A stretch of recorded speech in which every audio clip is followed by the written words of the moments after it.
Hello everyone, I am very glad that you're joining this story. Subscribe, like, and comment. Enjoy the story, smile more often.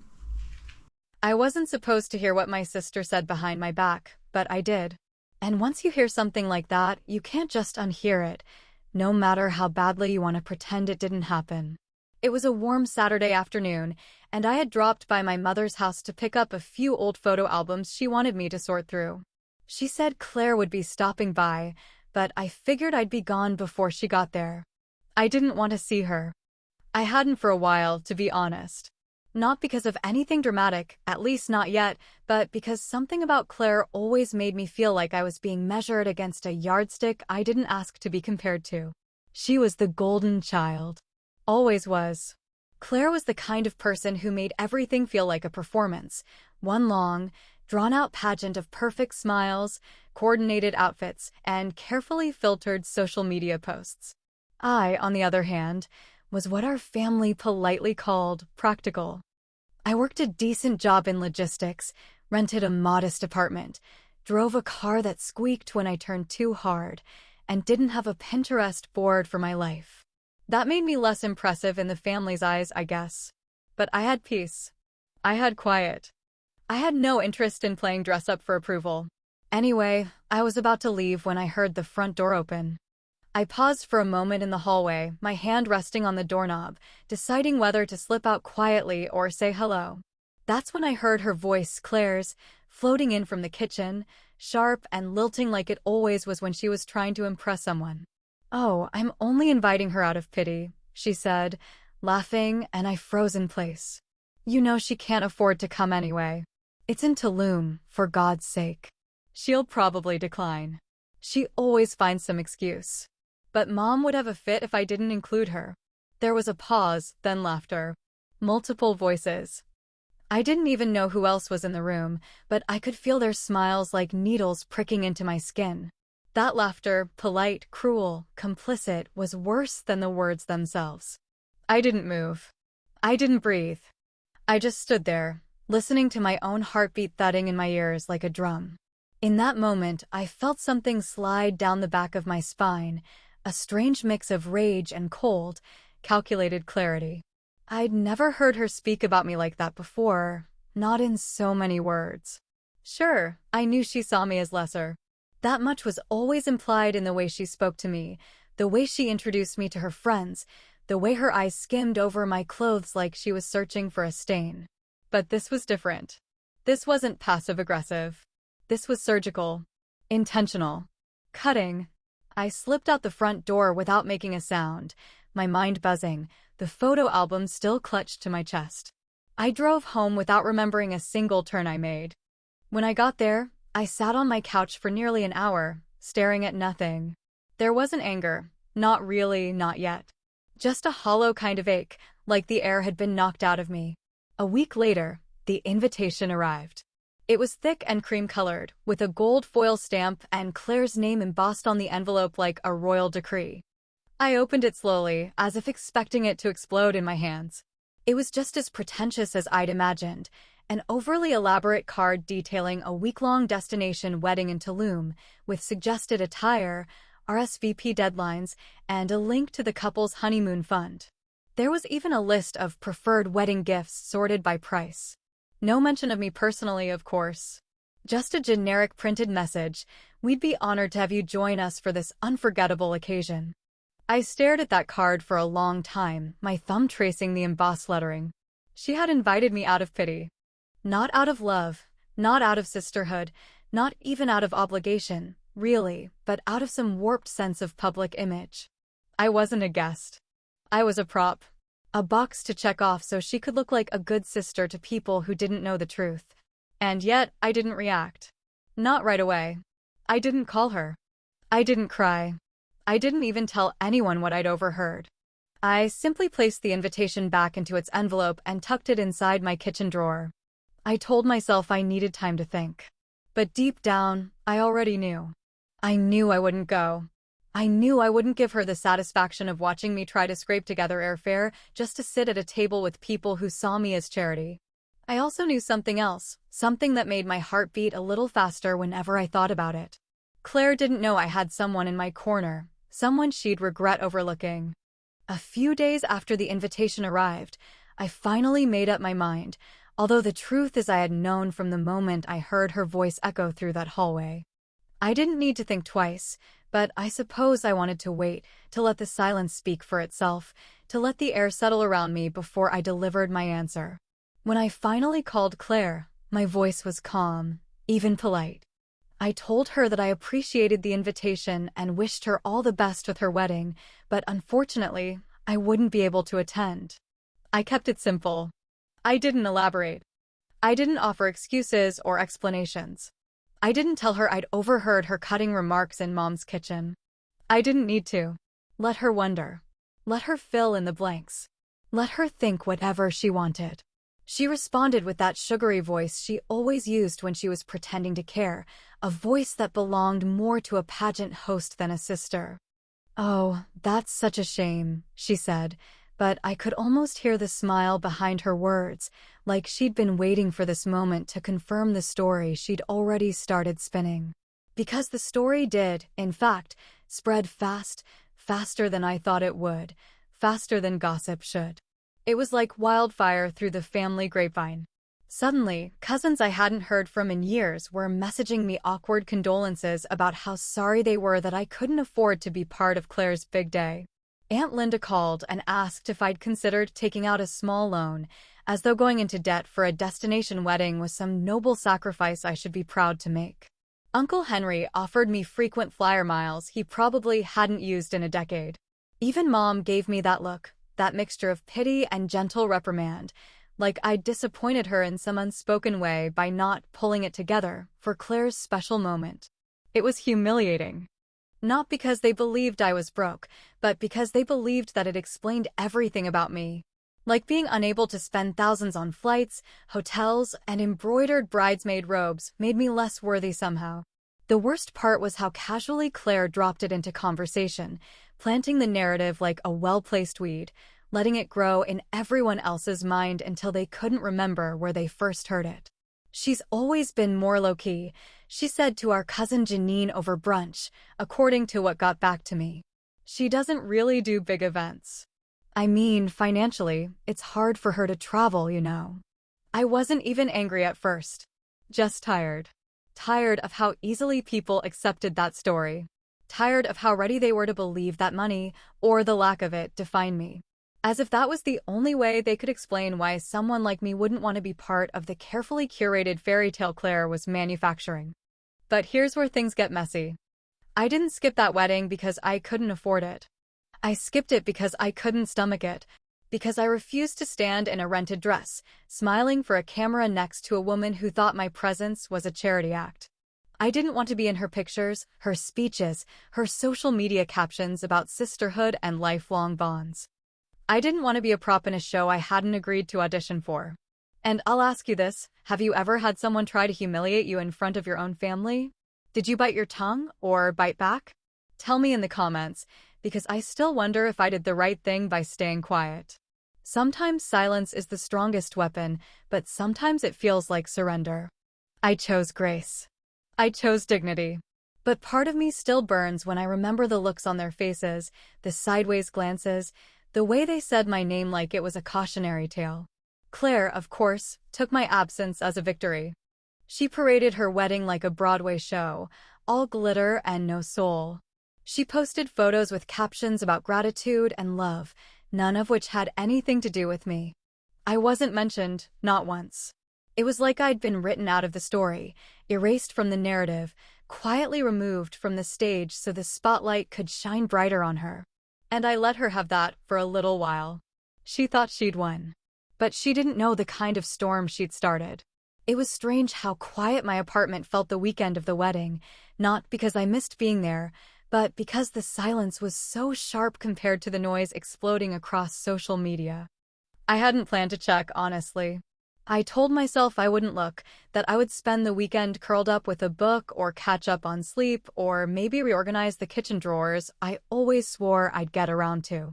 But temptation is a clever thing. It creeps in slowly, like a whisper you pretend not to hear, until suddenly your phone is in your hand and your thumb is scrolling through the curated hellscape of someone else's perfect life. Claire had posted a photo before the ceremony even began, a wide shot of the resort's beachfront, the sky a glowing orange smear of sunset behind the rows of white chairs and satin bows. The caption read, "Some people just don't belong in paradise," and I stared at those words longer than I care to admit. It wasn't just the smugness, though that was part of it. It was the cruelty hidden beneath the sugar-coated smile, the way she could stab you without ever touching your skin. I knew that post wasn't just about me, but it was definitely for me. More pictures followed by the hour, her in a flowing lace dress with an obscenely long train, her holding champagne under a canopy of fairy lights, her laughing mid-toast with one hand resting lightly on her new husband's shoulder like she'd just landed a prize. She tagged everyone, cousins, old college friends, even Mom, who looked like she'd been crying and smiling at the same time, as if pride and guilt had been duking it out on her face all night. And of course, the comments poured in. "So stunning. You deserve everything, Claire. The most beautiful bride." But then there were others, less obvious, sliding between the lines like snakes in the grass. My cousin Natalie wrote, "Wish everyone could have been there, but oh well, not everyone's life is in the same place." Aunt Linda posted, "It's sad when family can't make these moments. Priorities, I guess." I read every word, and though I told myself I didn't care, my stomach clenched tighter with every swipe. I wasn't even angry, not the kind of fire-breathing rage you see in movies. No, it was something colder, something quieter, like ice spreading slowly through my veins.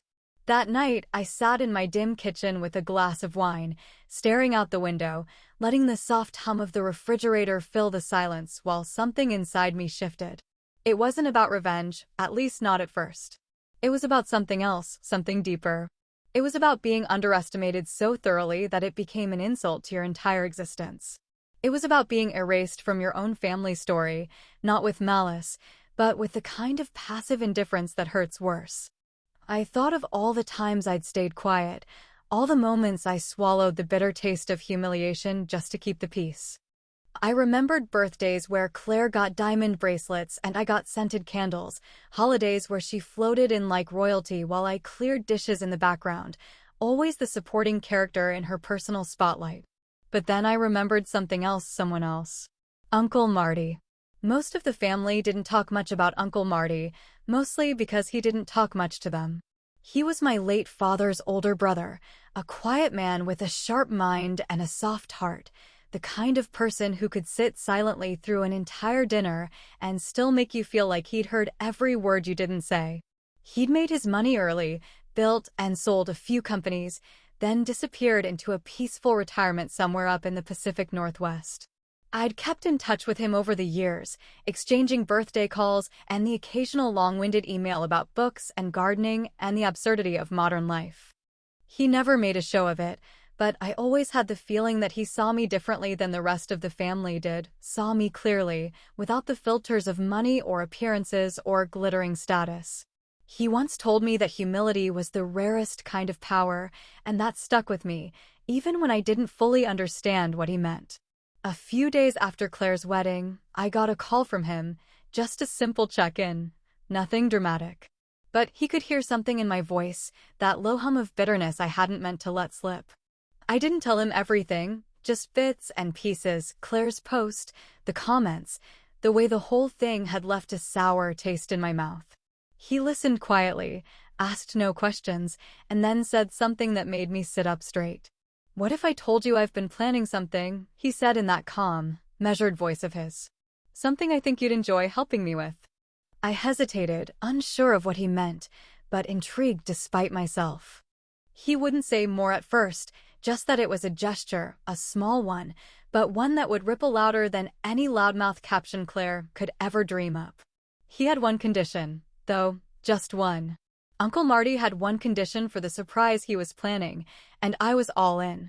It didn't take long after the wedding for the photos to turn from glittering beachfront ceremonies and champagne-soaked group shots to something even more extravagant, something that made my stomach churn with a strange mix of disbelief, bitterness, and a barely contained grin that I had to hide even from myself. Claire had barely taken the pins out of her hair before the next round of digital confetti began. Videos of her boarding a private charter plane, stepping barefoot onto white sand beaches that didn't exist in tourist brochures, posing beside infinity pools carved into cliffsides, lounging in silk robes at a spa retreat where the staff probably whispered blessings over imported lavender before applying it to her skin. Her captions grew even more obnoxious by the day, each one oozing that same syrupy, performative sweetness with just enough venom underneath to make her followers feel like spectators in some gilded competition. "When you marry a man who spoils you like a queen," she wrote beneath a photo of herself in a designer swimsuit, cocktail in hand, looking off into the sunset like some tragic heroine waiting for her next yacht ride. So lucky to have in-laws who believe I deserve the best. The irony of those words nearly knocked the air out of me, not because they were cruel, not this time, but because they were completely, laughably untrue. Claire had no idea who was paying for every second of that honeymoon, no idea that the very person she believed didn't belong in paradise was the reason she was sipping imported wine on a floating villa in the Maldives. The truth was, her new husband's family hadn't paid for any of it, not the villas, not the yacht cruises, not the backroom spa treatments that weren't even on the resort menu. It was all Uncle Marty.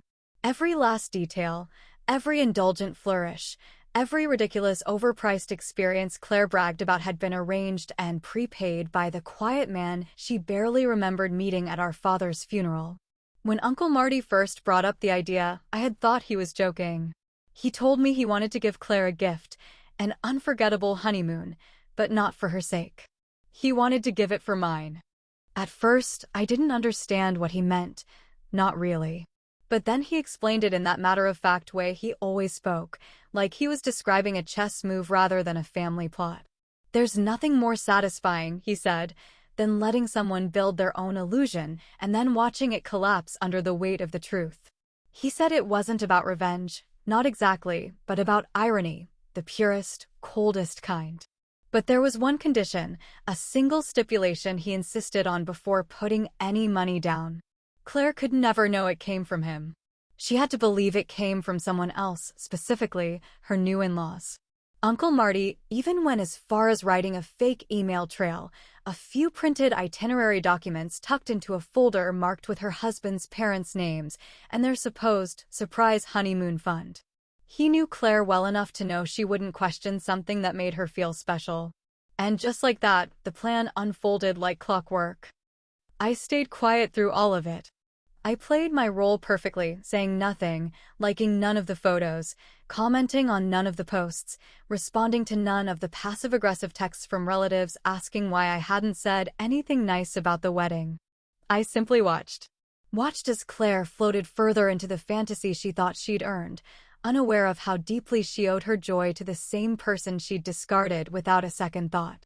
And if I'm being honest, part of me enjoyed it far more than I should have. There was a strange satisfaction in the stillness of it all, in the way the truth simmered silently beneath the surface, waiting for the perfect moment to rise. I wasn't angry anymore. I wasn't bitter. I wasn't even hoping she'd find out. I was just waiting, because I knew secrets like this never stayed buried. Not in our family. Not with Claire's insatiable need to boast about everything. The best part was watching her dig herself deeper with every post. The more she gushed about how loved she felt by her in-laws, the more tangled the lie became. She started tagging them in photos, writing long captions about true family and how grateful she was to have been welcomed into such generosity. I could only imagine the confusion on their faces when friends congratulated them on their lavish gift. I pictured Claire's smug little smile, completely unaware that she was the punchline to a joke she hadn't even realized had been told. But it wouldn't stay a secret forever. Not when the card arrived. Claire had spent the final days of her honeymoon reveling in the glow of luxury, posing for yet another photo beneath an arch of fresh orchids, sipping cocktails with names no one could pronounce, and captioning every moment with words so saccharine they practically left a sticky film on the screen. She floated through those days on a cloud of self-importance, carried by the belief that she had ascended into a world few people were worthy of touching, let alone belonging to. And she never once suspected that the entire illusion she'd built so carefully was about to shatter in the most exquisite, humiliating way imaginable. It was the morning of their departure when the letter arrived, tucked neatly into a cream-colored envelope, hand-addressed in deep blue ink, resting atop their breakfast tray like an afterthought, an elegant, subtle gesture that carried more weight than any firestorm of confrontation ever could. Claire noticed it while reaching for her second glass of mango juice, assuming it was another note from the resort staff or perhaps a final message from her husband's parents. She smiled as she opened it, probably already composing another glowing Instagram caption in her head about how thoughtful his family was, how cherished she felt, how blessed her life had become. But the moment her eyes skimmed over the first sentence, something in her expression shifted, barely at first, just a twitch near her temple, a tightening of her jaw, but then the color drained from her face in slow, measured waves, like water receding from the shore before a storm hits. Her husband leaned over to ask what was wrong, but she didn't answer. She just stared at the letter, gripping it so tightly the edges began to crumple. The message was short, but it cut like a scalpel. Enjoy the honeymoon, consider it a gift. Not for your marriage, but for the sister you humiliated. Uncle Marty. That was it. No long-winded explanation, no dramatic accusations, no angry rants, just a single sentence wrapped in velvet irony, and it was enough to flip her world inside out. Her husband, confused and now thoroughly concerned, read over her shoulder in silence, his brows slowly furrowing with every word. Claire tried to play it off, tried to stammer out some half-hearted excuse about a misunderstanding, but the damage was already done. The air changed in that room, thickened with the weight of unspoken judgment, and for the first time in a long time, Claire couldn't talk her way out of something. From what I later heard through various family grapevines and awkward second-hand stories, the ride back from the resort was painfully quiet. Her husband's demeanor had cooled, distant and unsure. When they returned home, Claire found herself having to explain to his parents why people were congratulating them on a honeymoon they had no idea they'd supposedly paid for. The carefully crafted narrative she had been feeding everyone began to unravel at the seams, and she couldn't sew it back together fast enough. The fallout came quickly after that. Some of it hit like a punch to the gut, other parts like the slow drip of a leaky faucet you can't ignore. I started receiving messages, some from cousins who had been so eager to echo Claire's condescending remarks, now offering half-hearted apologies and sheepish attempts at conversation. "Hey, just wanted to say sorry if I said anything weird before," one message read, though it never really said what they were apologizing for. Others were less graceful. Aunt Linda doubled down, insisting I must have somehow manipulated Uncle Marty, that I had always been jealous, and now I'd made poor Claire look like a fool in front of everyone. As if that hadn't already been her own doing. And then there were a few messages that genuinely surprised me, quiet, honest ones from people I hadn't expected support from. Even my mother, who had for years blindly propped up Claire's pedestal, called me one night with a tremble in her voice. She didn't apologize outright, not in so many words, but there was something in the silence between her sentences, a quiet acknowledgement that maybe she'd been wrong about which daughter had real strength. But Claire wasn't done yet. No, that wouldn't have been like her. She didn't just lick her wounds and move on. She stewed, she simmered, and somewhere in that storm of embarrassment and unraveling image, she decided that someone else needed to take the fall. And I should have seen it coming, should have known she wouldn't let it end with a single sentence in an envelope. But what Claire did next? I didn't see it coming.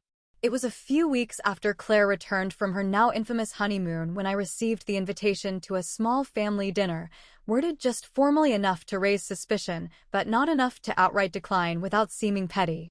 The message came through a group thread Claire had created, filled with carefully chosen emojis and performative warmth, the kind of forced sweetness that always made my teeth ache.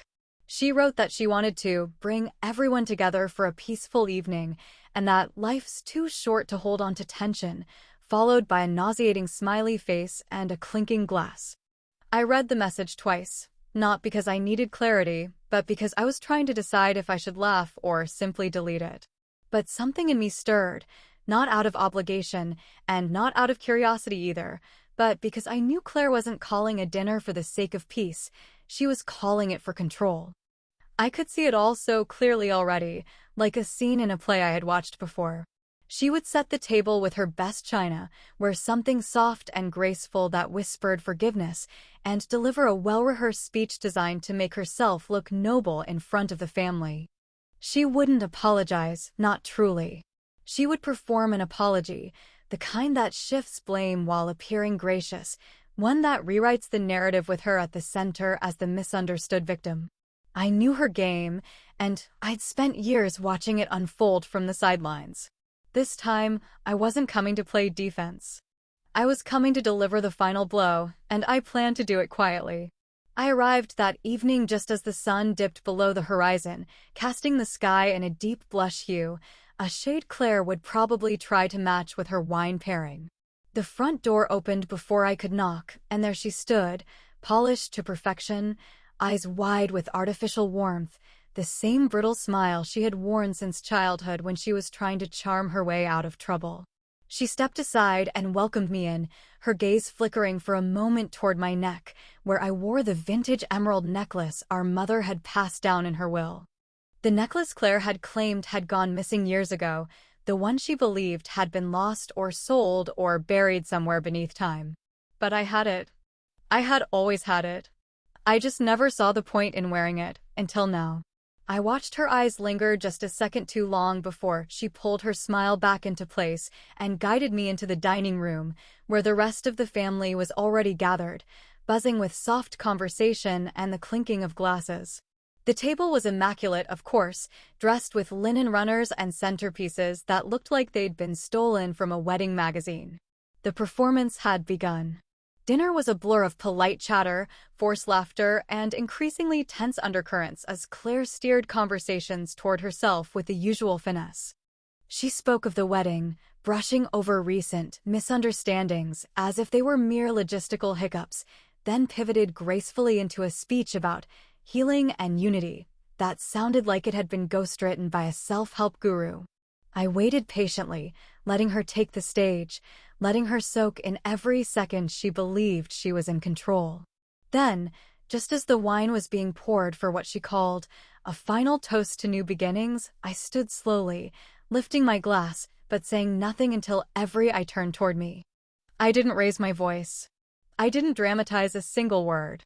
I looked straight at Claire and said calmly, to the things money can't buy, class, kindness, and quiet revenge. There was a moment of silence, thick and stretching across the table like a crack in fine china. I let it hang there, let it settle into the corners of the room where all her carefully rehearsed lines now began to tremble. Claire opened her mouth, maybe to laugh it off or twist it into some inside joke, but she saw the expression on my face and thought better of it. For the first time in years, she had no comeback. No script. No control. The rest of the evening unraveled in a slow, surreal way. Conversation stumbled, laughter grew hollow, and the energy in the room shifted like a gust of wind blowing out a candle. Some family members looked stunned, others looked quietly amused, and a few looked like they were reevaluating everything they thought they knew about the two of us. Claire's husband barely touched his food after that, eyes flicking between her and the rest of the table like he was starting to see cracks he hadn't noticed before. Her charm had lost its shine, and the illusion she spent years crafting began to dull under the weight of truth she couldn't ignore. I left before dessert, slipping quietly from the room without a long goodbye, stepping out into the cool night air with a sense of calm I hadn't felt in years. I didn't look back. I didn't need to. I knew things would never be the same, not for her, not for the way the family saw her, and certainly not for the way she saw herself. She made me feel small. But in the end, I made her realize some storms don't make noise until they hit.